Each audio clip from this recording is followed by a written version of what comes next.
तो hello friends, कैसे हैं आप लोग। आई होप कि आप सब अच्छे होंगे। तो स्वागत है आप सबका हमारे इस यूट्यूब चैनल पे। और आज की इस वीडियो में हम देखने वाले हैं मौर्य वंश के बारे में, ठीक है। यानी कि मौर्य वंश को आज की इस वीडियो में हम देखेंगे।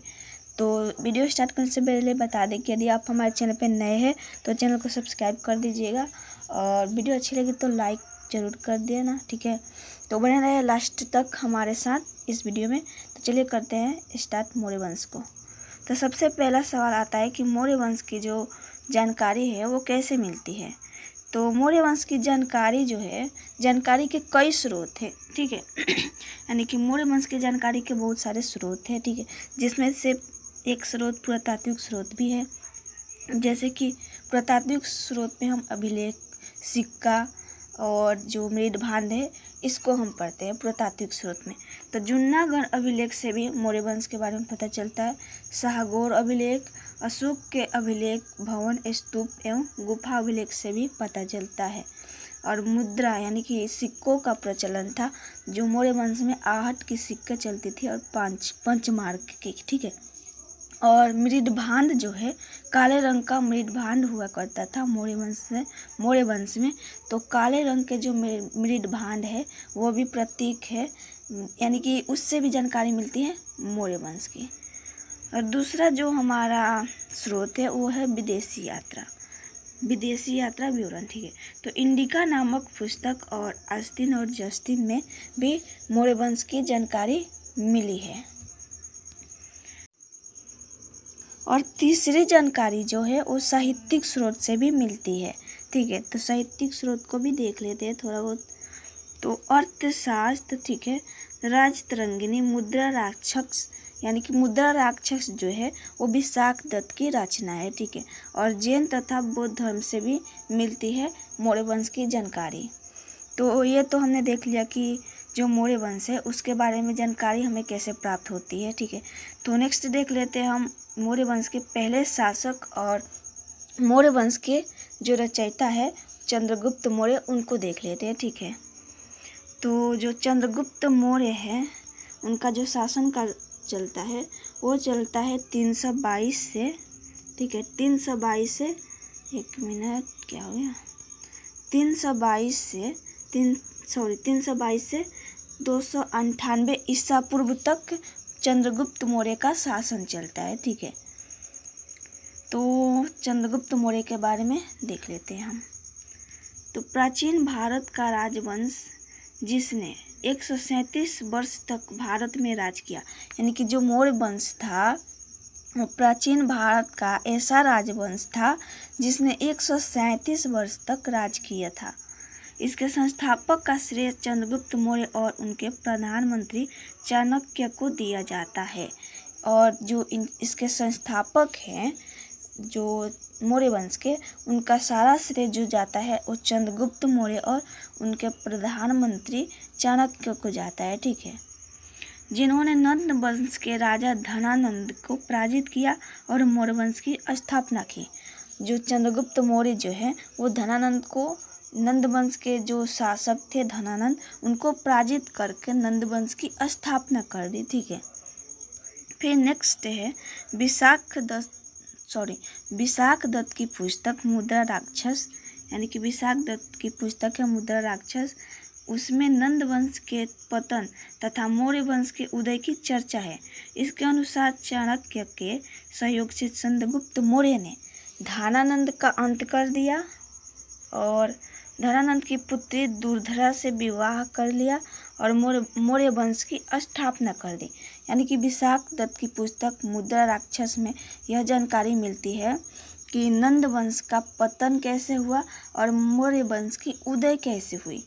तो इसमें यह भी चर्चा किया गया है कि जो चाणक्य है वो चंद्रगुप्त मौर्य की सहायता से धनानंद को जो पराजित करके उनको मार देते हैं और उन्हीं की पुत्री जो होती है दुर्धरा, ठीक है, उनकी पुत्री का नाम होता है दुर्धरा, उनसे विवाह कर लेते हैं और मौर्य वंश की स्थापना हो जाती है इस तरह से।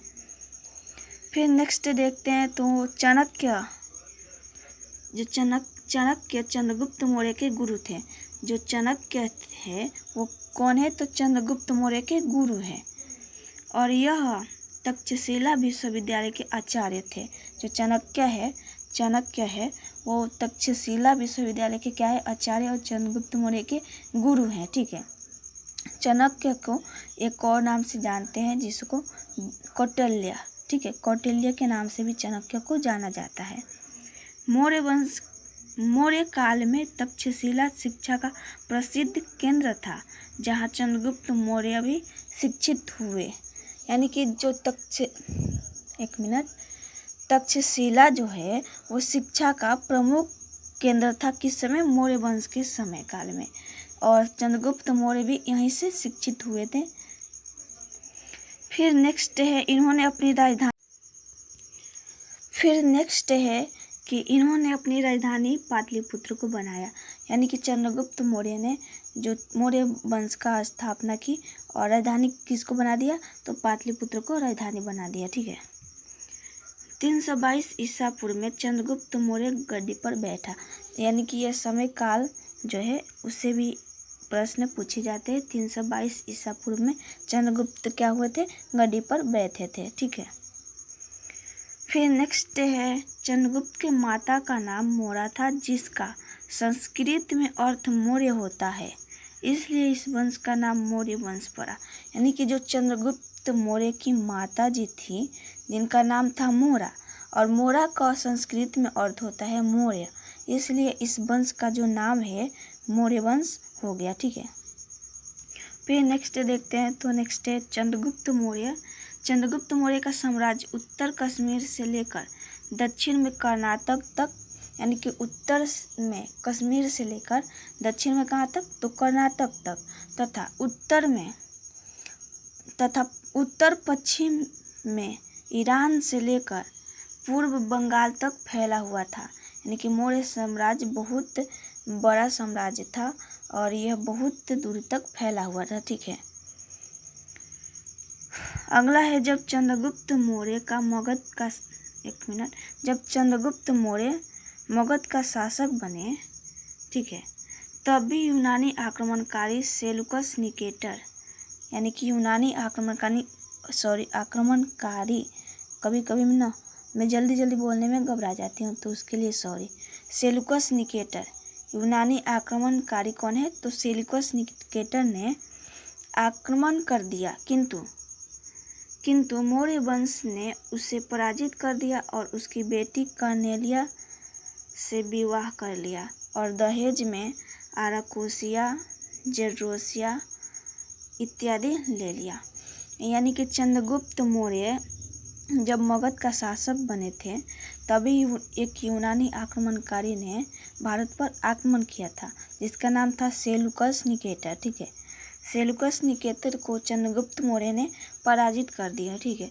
और उन्हीं की पुत्री थी कर्नेलिया, उनसे विवाह कर लिए और दहेज में ये सारे क्षेत्र को ले लिए। दहेज में कौन कौन से क्षेत्र मिला था इनको, तो आराकोसिया, जेड्रोसिया।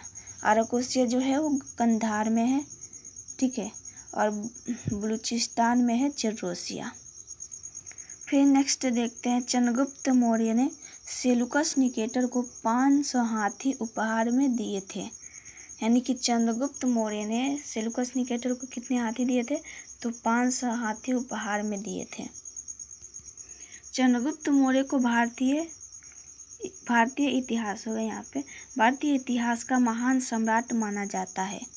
सेलुकस निकेटर ने अपना एक राजदूत मेगास्थनीज को चंद्रगुप्त मौर्य के दरबार में भेजा। यानी कि चंद्रगुप्त मौर्य के दरबार में सेलुकस निकेटर जो कि यूनानी शासक थे उन्होंने अपना एक राजदूत भेजा, किसके दरबार में, तो चंद्रगुप्त मौर्य के दरबार में, जिसका नाम था मेगास्थनीज। फिर देखते हैं नेक्स्ट, यूनानी लेखक जो है वो पाटलिपुत्र को पोलीब्रोथा कहते थे।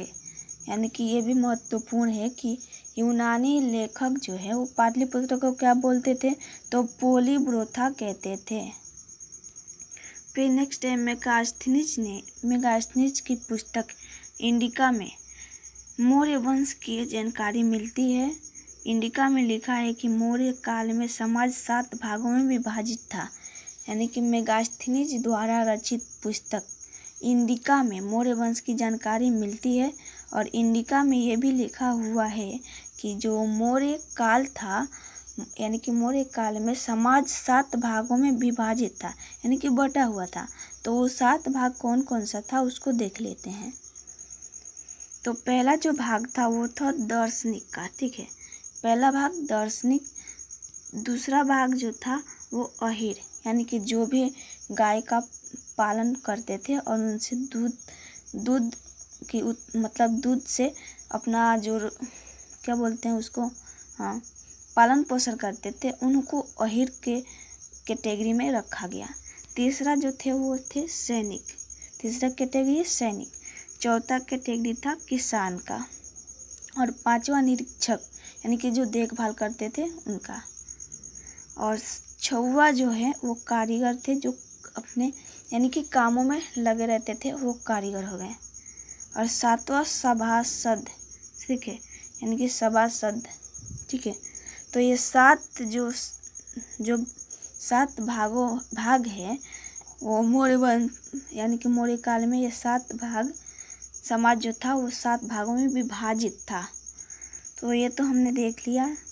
तो आज की वीडियो में बस इतना ही। तो मिलते हैं नेक्स्ट वीडियो में। और नेक्स्ट वीडियो होगा अब हमारा मौर्य वंश की अगले शासक बिंदुसार पे, ठीक है। तो बिंदुसार आ जाते हैं, जो चंद्रगुप्त मौर्य के बाद बिंदुसार आते हैं अगला शासक मौर्य वंश के।